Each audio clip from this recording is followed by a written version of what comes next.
business got going. And of course, along the years, I dropped some winery and I found some new ones.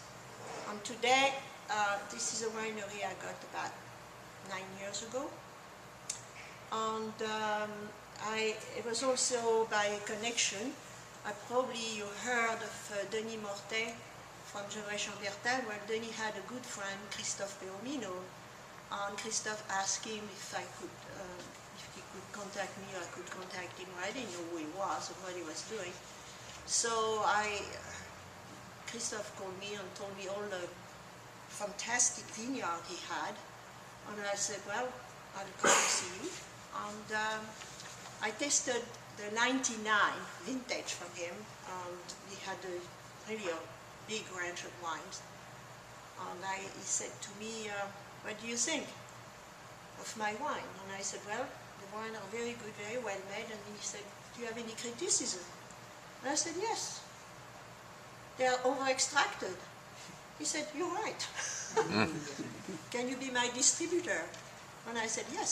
So that's how we started, with a good understanding that he had to change his extraction, the oak and everything. So it's been quite a challenge to put this wine on the market, because first it was totally unknown, but you know, it's nice to establish a reputation with a new winery. So Christophe is about 40 years old now.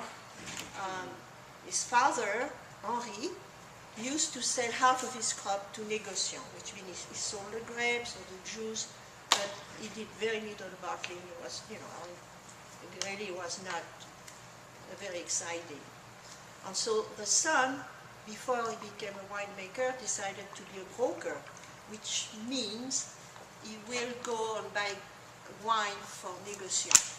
You know, he goes buy wine for people, and then he really had an array of knowledge due to all the different wines from different wineries. And he came back to his dad one day and he said, look, I would love to make wine. And the father said, okay, here's the keys to the cellar.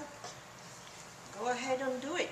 So it was like, okay, you know, it's very amazing, because in Burgundy, the transmission from father to son is very, very difficult, because the old man never wants to give up.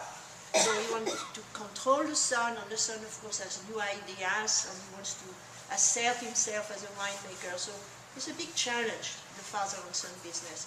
So fortunately, he didn't have this problem, so he really had an idea about making great wines, and in the interim he came about to buy a vineyard to expand his holding, and so he bought Bernard-Rossin vineyard, and with that he really started to make not only his own wine from his own grape, but also he bought grapes like Clos de Bèze.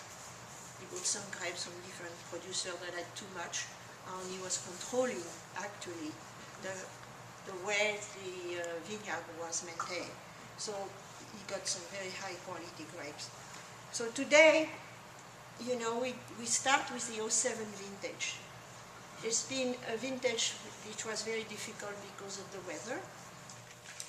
And we had a very early spring. And then, after that,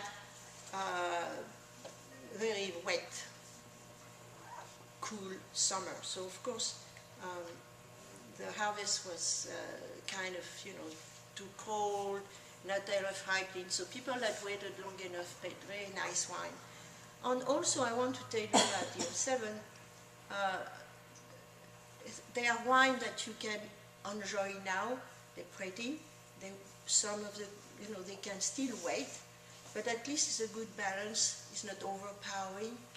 And also, I have to tell you that all my wineries, or in particular Perrot-Minot, they sort out the grape very carefully. Sometimes they have to discard 30%. They have two long tables, it's called Saunier table, that is like a moving carpet with long holes, and the grapes are going towards the bend, but they have people along the way with clippers. On each grape they look and they remove the dry grapes, the rotten grapes, they clip, throw it in the bin and the bag. And then the good grapes only go into the vat. So if you have a wet summer with a lot of rot, which happen if it rains during harvest, then you have to discard. But what's left is perfect, although you lose 30% of your harvest, which explains also why sometimes wine are expensive. In 2009 we had a wonderful harvest. There was no, was nothing. Well, you can always find something unripe or dried or whatever, but 2009 was perfect, and they caught up in the 2009 vintage with a big normal harvest. But all those wineries that I deal with, they do sort out the grapes, which means that there's no reason to make a bad vintage, because what's left is very good. We're going to start with the Gevrey Chambertin, the Chambol Musigny, sorry. The first one is the Chambol Musigny. The reason why I put Chambol Musigny first is because it's a very elegant wine, and I don't want to put the Chambol Musigny between two Gevrey Chambertin. The Gevrey Chambertin are more typical.